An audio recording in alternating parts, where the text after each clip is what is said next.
Hello, hello, hello, and welcome to the Bridges and Beacons podcast. I'm your host, Kelly Meyerson, and today I have my friend Tammy Waldron with me. We're going to have an amazing conversation. We already started one and then eventually got our two defined throats to get actually started on the podcast. But this is the best possible start to a conversation because I feel like we're both in the flow. Tammy is an informed energy healing teacher, founder of Tawanda Wellbeing. She guides women leaders, therapists, and seekers to uncover the energetic and emotional root causes beneath surface symptoms for lasting transformation from the inside out. Using Theta Healing, silent counseling, and the gene keys, she empowers them to awaken intuition, release inherited patterns, and lead with clarity, resilience, and authentic power. Tammy, thank you so much for being here. Welcome. Thank you so much for having me. I'm so happy to be here.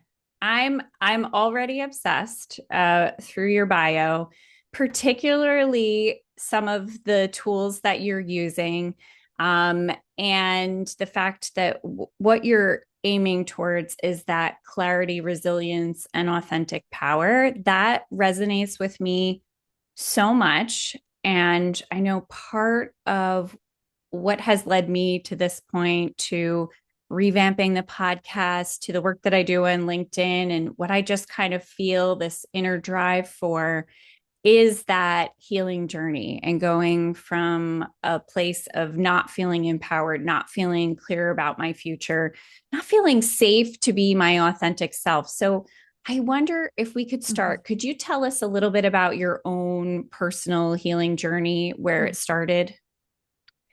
Yeah, for me, it all started in the womb Mm, of my biological mother. mm, She was 15, found out she was pregnant, and did not want to have a baby, and that imprinted on me in mm, in utero. And I was then when I at birth, I was taken straight from my mother's womb into a bassinet in the 70s. And before we knew anything about attachment disorders and how important bonding is for children, I didn't have that. She didn't want to look at me and she didn't touch me. mm, And wrapped up into a blanket and put into a bassinet for 5 days. And I have the most amazing adoptive family who are my parents. Um, but there was this big primal wound of abandonment in that experience. And really, I mean, how my neurological system was formed in that moment. Um, and my mom would always say I was the best baby because I would never cry, mm, you know? So like I didn't cry because nobody came for me during those 5 days. That's what attachment disorders do. And then it led me to all these really destructive patterns in my behavior because what happens is that pain and misery loves company. So we have all these phrases where we just say them, but we don't really understand what they mean. But pain and misery loves company. It wants to be validated and it wants to feel itself over and over and over again until you understand it and heal it. It's our gateway, it's our doorway to show us, and our teachers to show us what we have to heal. So in my growing up life, I was very spiritual and would have these moments of spirituality that was so beautiful. And then there were moments where all of my pain was driving completely. So I couldn't be alone in relationships. Once I was a teenager, I started dating and never stopped dating until after a divorce. mm, I always had a partner. I could not be alone. And if I didn't have a partner, I was quickly finding one because it was chaos in that season and mm, time until after a divorce, I got really quiet. I allowed myself to be quiet. And in that time, I had searched in all the ways to heal, self-help books in multiple religions, talk therapy, medication, exercise, and relationships, right? If I find the right partner, everything is going to get better, but it doesn't Mm-hmm. because all the things that I need to heal are inside of me. So after my divorce, I was like, wow, I've been searching outside of myself all this time and I haven't found what I'm looking for. Let me actually just be with myself alone for the first time and accept myself, forgive myself, love myself. And all of that pain and misery stepped back and this Mm-hmm. new thing grew inside of me. All the fear quieted down and it gave me space. And I just spent time getting to know myself, going on walks and continuing to explore for answers because I knew there was something that needed to heal and I knew I was going to find it. And then shortly after that, I found Theta Healing. It was the first thing I ever did that touched that wound and healed the wound. And I was like, wow, I'm going to teach this to other people. Mm-hmm. And I'm not the only one in this situation. Changed my life. And it's just tapping into what we already have access to. Mm-hmm. Yeah. Oh, I love that story so much, especially because as you said, so many people will relate to that story, Yeah. even if it's not the specifics, but maybe the parts of your story that they do relate with, whether it's somebody who's gone through an adoption journey or had parents or guardians who were emotionally unavailable. And there are some challenges with their attachment. Um, or the part that you were sharing, chasing relationships in order to find that thing outside of yourself, that drive. And even I think I've even talked about it with other guests on the podcast, that like continuous search for meaning, for purpose, for why did this happen to me, or what is the thing that's going to make a difference.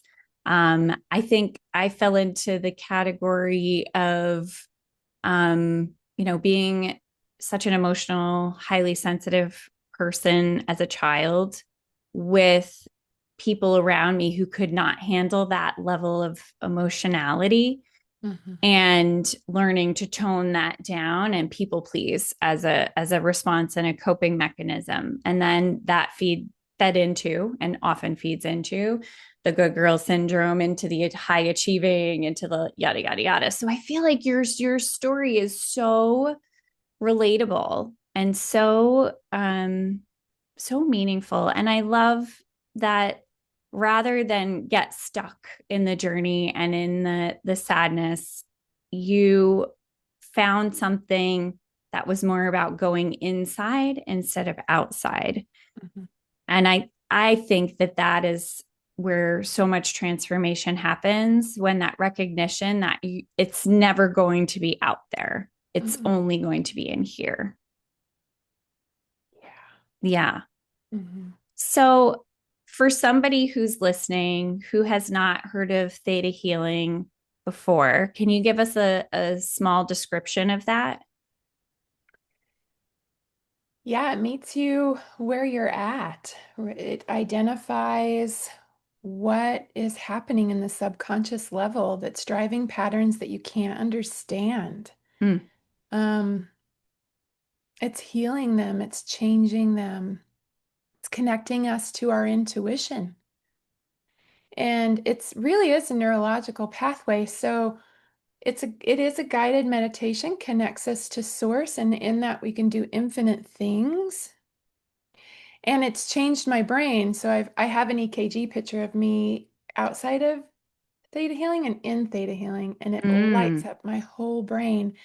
But I would even think, as I'm sitting here thinking, the pathway to ourselves and that habit into our neurological system is a pathway that we create energetically and that we don't fully know how to look at scientifically, but it's true. And in the beginning, it's like you're in the middle of a jungle with mm-hmm, a machete trying to find your way with no map. mm-hmm, mm-hmm. And as you do this work, you create these neural pathways that become highways. And I can quickly tap into my intuition. I can quickly get back into my center and get grounded and have perspective. What it has done for me is given me this space. Viktor Frankl talks about it. Our power lies in this space between a stimulus and a response. And in some people, they're not even responding, which requires some cognitive thought, right? They're reacting. Mm-hmm. And so, theta healing and silent counseling and gene keys help us to understand our triggers, to understand it's not somebody else's fault. The trigger lives inside of us. What is it pointing to? We can heal it and we can resolve it, and it doesn't have to be a part of our system. It's what we're meant to learn about and understand.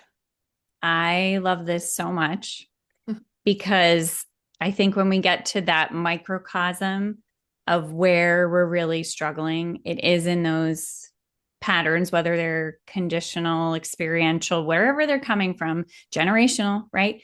Yes. That we can get slowed down and calmed down enough to recognize, like you said, that trigger, that space in between, and get in there and heal it and uproot it in a way that, doesn't have to be, I'm assuming, because you say theta and I'm immediately calm, but it really gets us to the point where this can happen in a very positive, affirming, comfortable way Mhm. that gets to be um, a way for us to be in alignment with ourselves and more comfortable in our own body. Does that make sense? 100%. Yeah. Mhm. So tell me about silent counseling. That's not something I'm familiar with. Yeah. Silent counseling um, is a way to tap into your meridian system Mm-hmm. that's been used and recorded for thousands of years. The first record, historical record of our meridian system is 100 BC. Mm-hmm. In ancient Chinese medicine is now today most popularized with acupuncture. Yeah. With silent counseling, we don't need needles. We just need our touch and breath on these meridian points. It is our that where it's the channels that our energy moves through our body, our life force, and our nervous system is a part of that system. There's actually recent research in acupuncture that is showing a new channel in our bodies. And they have created a new dye that identified a whole new channel system. And they're curious and they're looking into, could this represent the meridian system? And so it's there. We can feel it, we can experience it. Well, maybe we have seen it, maybe not. But yeah, so each part of the meridian holds on to certain things. And when we touch and breathe with it with intention and with a protocol, a set intention and a set thing of like we go in with certain steps of what to do, then you can heal it. It's really what happens in our bodies is that if we don't know how to process something, Mm-hmm. our bodies are so brilliantly created that it will hold on to that for us and store it in the library and say, okay, this is overwhelming the system. We don't know exactly what to do with this yet, but we're going to compartmentalize it so that you can be your highest and best. Mm-hmm. But what happens is our library gets really full over time. And then, like you said, we inherit things from our ancestors. And it gets to the point where it's so full it can't hold on anymore. And that's where we get fissures in the system. Our hot buttons, our panic attacks, our anxiety, our generalized stress and anxiety, our burnout, our road rage. Mm. When losing our temper, we're at the end of our rope. Again, we're hotheads. We have all this language Mm-hmm. Mm-hmm. behind it, but we don't know what it means. So that's not normal, but we've normalized Mm. all of it. Mm. Oh my gosh, Tammy. I'm like literally geeking out on so many levels. Okay, first, I need to know where is this channel that they think they're seeing? Like in terms of on the meridian where it's moving. I'm Do going to they know? send you that, and maybe we could put it in the show notes, the research Yeah. study. Please, I have it in please. my presentations. And so they actually have mapped it out. It's mapping out around the gut. It's so fascinating. And and if you want to geek out more, there's actually a lot of research on energy healing Mm, in biofield energy, love it. which has been, marginalized. Mm, And there's a lot of doctors and organizations that are speaking out to say, actually, you know what, let's pull this in. And that's my calling, is to help integrate it back into our systems, because we talk about mind, body, spirit, mm-hmm. right? And we're integrative healthcare practitioners, but no, you're not. Because where's the spirit? Where's the Mm, energy in your system? mm, They're not tapping into all that's possible. And so that's what I do, is I help these therapists and integrative health practitioners bring energy healing into their practice. And it can be a spectrum of how it shows up in their practice, mm-hmm. but it helps to get to the root cause. When we pull all these things together, we get this. Well, for one thing, if we're really in mind, body, spirit, we can operate in an integrated resilience, because Mm, resilience that we're talking about today is mind resilience, mind over. And let me tell you, the body always wins mm-hmm. those Mm-hmm. battles. But if we pull it into healthcare, we have this integrated wisdom, and our Mm. intuition can be a precision tool when we know how to use it. And we have all these tools to tap into. Okay, I love this so much. I have two things to say about it because I'm like totally getting very excited. So I'm just going to say for the listener, if you didn't catch the previous episode that I did with Dr. Kara Cruz, who is on last episode, and we talked a lot about that piece of intuition opening up and bringing that spirit in. So I love that that's what you're talking about. The second, if you don't mind, I would love to share a story with the listener because I think it'll really highlight what you're talking about here. So a number of years ago, I was having a health crisis and having these terrible migraines and gut issues. And like it just kept kind of cycling, and even no matter what I did. So I ended up going to a Chinese medicine specialist who did acupuncture. And so I went for my first acupuncture session. I had done acupressure in the past, but I hadn't done acupuncture. And so as she was, she did like a full body back and front. She placed the on my pressure point by my heart chakra. Mm. And I immediately started crying. And I was like, it was the weirdest experience because it wasn't like there wasn't an emotional buildup. I was really very relaxed because she had done most of the other spots.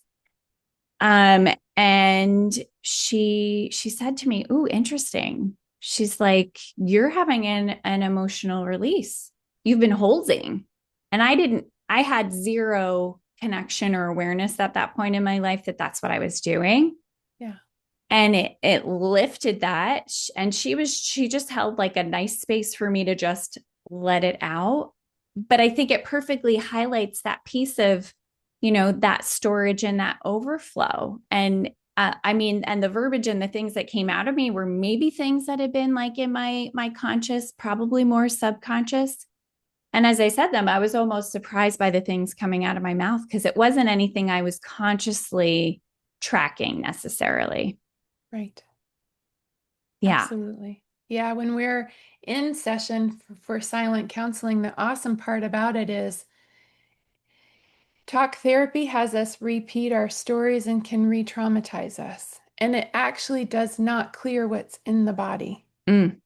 So when Mm-hmm. we do Mm-hmm. silent counseling, it's called silent counseling because you don't need to talk about it. You actually get out of your Mm, mind and into your body, mm, and we're releasing things that the body has that we may or may not know or understand, and we don't need to know or understand it. The body can process it.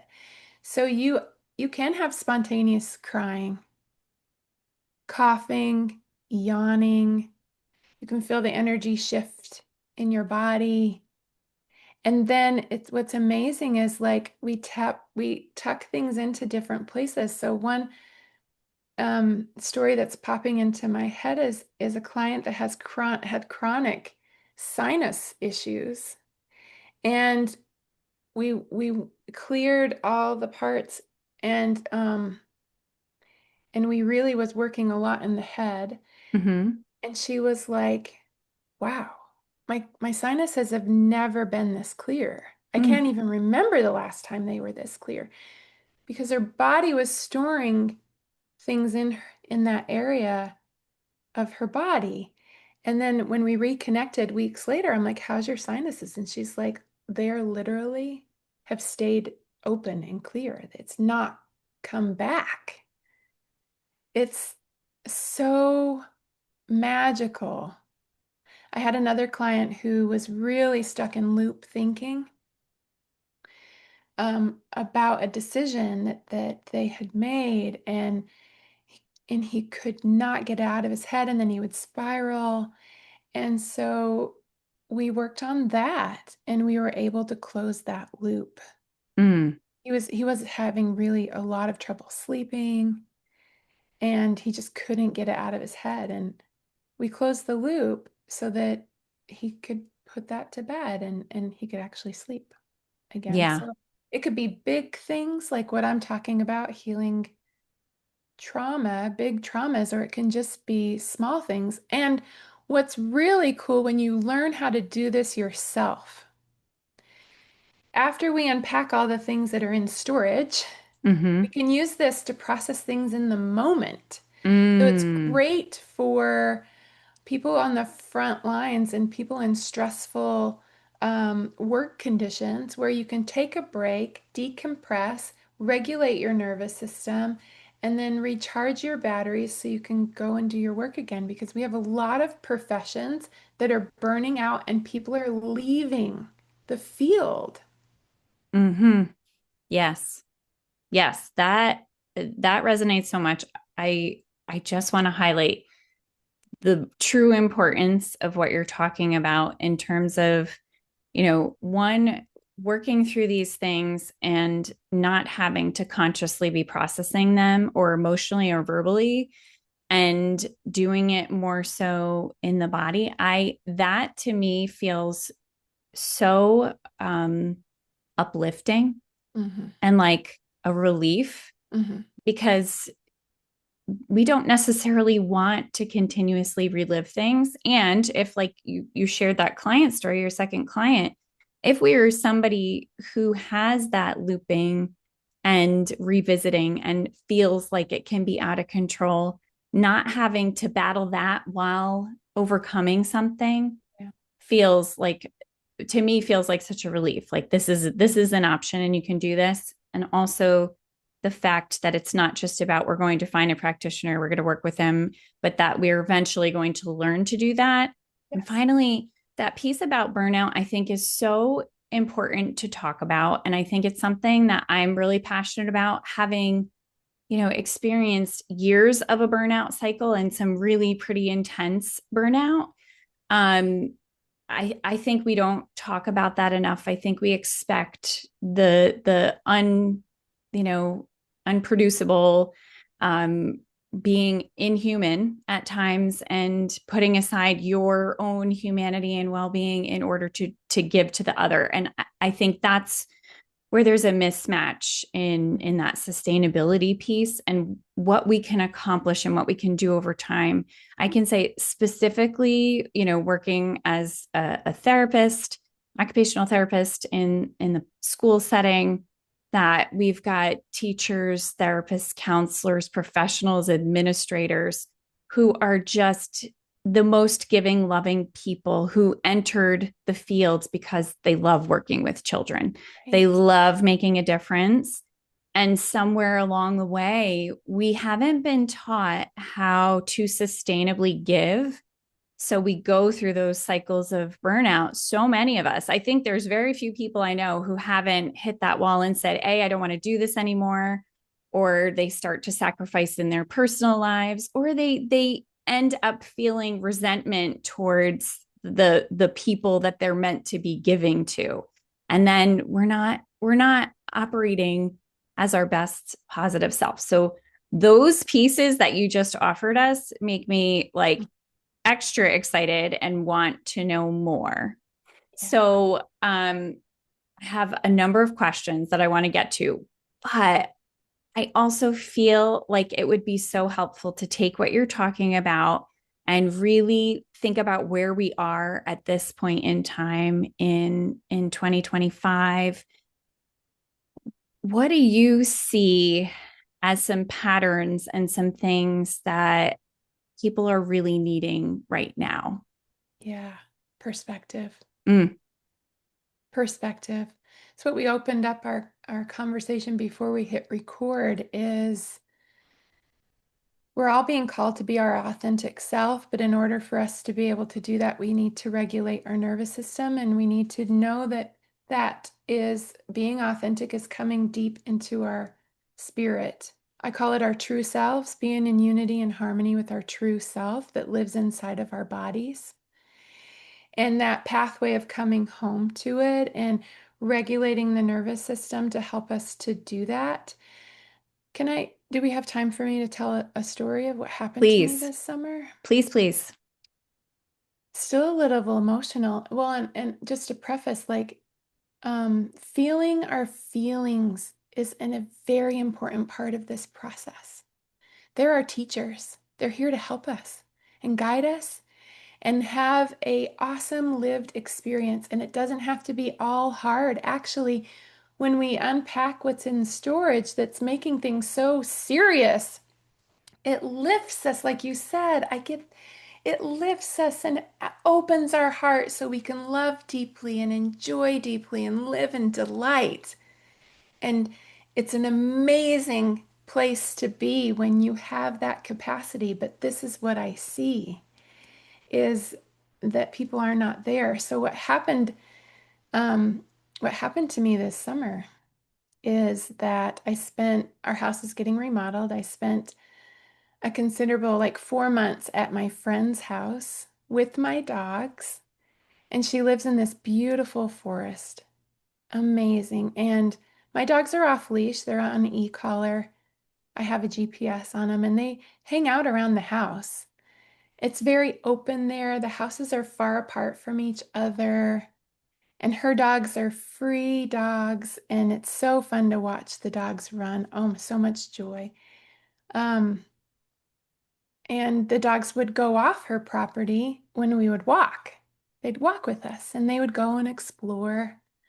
Well, one day my friend went for a walk with her friend and her son, two of her friends and her son, and went a little further than we normally go, really close to the neighbor's house. And my dog followed. And she wasn't really paying attention to my dog because she was talking to her friends. And my dog went into the neighbor's yard. And she's calling her, come back. This is a lab. She's a lab, a silver lab, and she's the sweetest dog ever. And they heard 7 shots fired, and then saw my dog running by them with a gunshot wound. And her son, who's 10, and they all were running for their lives, came running in and told me, Winnie just got shot. And I was like, Sawyer, I was so calm. Sawyer, that I said to him, Sawyer, that's not a nice thing to joke about. And he's like, I'm not joking. And then I could see he was panicked. I'm not joking. She just got shot. I went outside, assessed her. I am calm this whole time. Everyone around me is freaking out. I'm calm. I'm assessing her. I'm looking at her. Winnie. Are you okay? What just happened? Oh my gosh, here she comes because I'm talking about her. Um, I take her to the vet, and she's a miracle dog. She was shot with a 22 rifle. It went through her back hind into her abdomen. The bullet's still there. It caused no internal damage, no surgery needed. And I stayed there. It was in the middle of my stay. And so I would walk every day on the road. And I continued to walk every day on the road. Never was in fear. Well, I mean, I felt a little bit of fear and I allowed it to be there. And it didn't overwhelm me. It didn't take control of my life. And I was like, wow, this is the first time since I've been on this journey of energy healing over the last 11 years that I've had a big event happen in my life that I could see what that work has done for me. I was able to see that the world around us is swirling. It's a hurricane, literally and figuratively. And when you're in the middle of the storm and you don't have perspective of being in the center, you're getting the shit kicked out of you every day. It sucks. It's hard. But you just need to take that pathway back into your heart, into your center. And it's calm there. It's the eye of the storm. And it's the capital I. You can be the capital I of your storm, and it doesn't matter what's happening outside of your life. And the other thing that I realized is a mantra and a saying that I've said, life happens for you. I even watched a video that morning. A client sent me this so cute Instagram video of this guy saying, life is happening for you. And I was like, oh yeah, life's happening for me. That's so cute. And then this happened and my dog got shot. I'm like, F that. Life isn't happening for you. It doesn't have to. Life just happens. Mm, It doesn't have to have a meaning. It's just sometimes it does and sometimes it doesn't, you know? mm, But we can, no matter what, we can stay grounded and centered in ourselves. mm. That's what matters. Oh We my matter, gosh. right? So, Tammy. like, it's possible. If I can tell you one thing, you don't have to stay in the storm. There's an I. Everywhere you go is you, is there. You just have to find it again, connect to it. And it is the most amazing, delightful, peaceful, awesome place to live from. And also feel all the feelings that life has for you. And I was just grateful, honestly. I really was in a state of gratitude and a little bit of shock and awe of, wow, where is that guy at? Mm, And sending him love, like, where are you at that you can shoot a dog? Like, I hope that you don't, you can get out of that place. And maybe this has helped him to wake up too, but I don't know. yeah. Oh my gosh. Well, first of all, as a dog lover, I'm like Yeah. going on that journey with you. But I think it really does illustrate what you're talking about and that ability. I love how you call it the I, the capital I, because I see that too in like big and small ways. And especially if you're listening and you're somebody who is around people a lot, and which, whether it's in your home life or in your job, and it can feel like such a storm, especially if you're tuned into the emotions of other people and you're seeing their situations, and it can feel overwhelming. But I love that you're offering us this place where it doesn't have to be. You can be self resourced. You don't need to be looking externally to have that security, safety, and calm. And really being able to extend that time and space. I feel like it's almost operating outside of conventional time, Mm. and like let me Mhm. step back and take some distance from like the pace and energy that's going on, and recognize that that is something that we can subscribe to or not, Yeah. right? Hmm. Oh my gosh. So please tell us, how can people find you? How can they connect with you? And especially if they're hearing what you're talking about, how can they work with you? Yeah. So you can find me at my website, tawandawellbeing.com. I'm also on LinkedIn, Tammy Waldron on LinkedIn, and I'm a teacher. So my goal is to equip people with these skills. Now, I'm a teacher and I've been doing this for over 11 years, and I still have to go to people to help me with my blind spots, but there's so much that I can do for myself.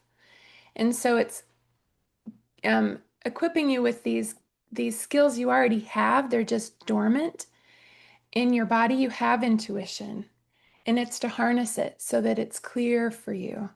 So I have courses and workshops and certifications. I certify people in silent counseling and theta healing. And I am growing and creating right now a membership that will start next year so that we can learn, practice and embody this work together. And my teaching is feelings. Feelings are our teachers. And so going through every month, we'll have a master class. We'll go through each feeling so that we can really feel what that is for us and how our relationship is with it, and really connect and heal what's getting in the way of that. And you can work with me one-on-one too. I love this so much. And I also uh forgot to say earlier, the when you had said like it's like feeling the feelings is important and it's okay. Because I think sometimes the calming strategies can have like a little bit of a toxic positivity tinge to them, right? Or the spiritual bypassing, like, let's just get you calm. But Mm, yeah. and sometimes in doing that, we're not allowing ourselves to experience, or we're kind of conditioning people to not experience their emotions. I find that with children. Oh my God, they're crying. Let's just calm them down. Whereas I'm like, let's extend that process a little bit. Let's make sure. I have a lot of children who are communication challenged. So sometimes it takes them longer to communicate what's going on and how they're feeling. But we should get that opportunity to say, this is how I'm feeling, this is why, and to learn to choose the tool. But if we haven't validated for someone what they're feeling, or for ourselves in a very authentic and caring way, which is why I think this work is so important, because it's really about us being the perfect vessel of love and compassion, and having that availability, especially if we serve other people in some way, shape, or form. Mhm. Yeah, and our first person to serve is ourselves. Mm-hmm. Mm-hmm. Yeah, absolutely. I love that. Yeah, we're not taught or allowed or given permission to feel our feelings or to verbalize them. And it's time for that to change. And I see that it is changing, and I want to be a voice. And I am a voice. I am a voice in that, Yeah. giving permission and allowance, and one path on how to get it done, how to Yeah. do it in a positive way, in one that's empowering. Yeah. Yeah. I'm hopeful, especially from the perspective of working with children, that it can, this kind of movement, and I see it not just in the work that you're doing in other fields. I was just out in Portland in the beginning of October for the Division of Early Childhood International Conference, and had the pleasure of speaking there from my OT lens, talking about activities of daily living. And I work with children with multiple disabilities, so them being able to become more independent, whether it's physical independence, or developing their self-advocacy skills if they're going to need to direct their self-care, but all about really teaching them to be empowered and to have the control, and be able to really be in control of themselves, and not just submitting to other people caring for them and deciding things for them. Yes. But at the conference, I got to attend so many amazing conversations and presentations, very much about being trauma informed, developing healing environments, reconsidering the idea of classrooms as not being traumatizing, but being places where healing can take place. So I think some of what you're talking about, especially if you're listening and you are somebody who serves children, Yeah. doing this work for yourself so that you're informing the people around you. I think it's so contagious in the best possible way for us to really get to the space where we're feeling good. And I'm sure, Tammy, people say to you all the time, tell me what you do. You look great. You look lit from within. You Yeah. seem very happy. Like, what are you doing? What is working for you? So Yeah. I think let's take that page out of Tammy's book, and let's uptake this, because it really does become about how are we acting on our purpose in our lives wherever we find ourselves. And it's not so much about what we do, it's how we be. So I love all of this advice and beautiful practice that you've shared with us today. I'm going to encourage everybody to hop down into the show notes. We'll have everything there for you so that you can connect with Tammy. Um, and please give us some feedback. Like, rate, and share this episode so that more people can hear about this. I think these practices that are so largely based in science and spirituality and bridging that gap are the things that are going to make a difference. And if you're feeling like in 2025, like things are a storm and out of control, here we are giving you some solutions and some direction so that you can embrace your authentic voice and you can make a big impact on the planet, which I think if you're listening to this podcast, you're probably all about. So thank you again, Tammy, for being here. Any last words of wisdom for the listener? Yes, one thing I've created a video for you that Mm-hmm. introduces silent counseling and practices you can begin to do right now.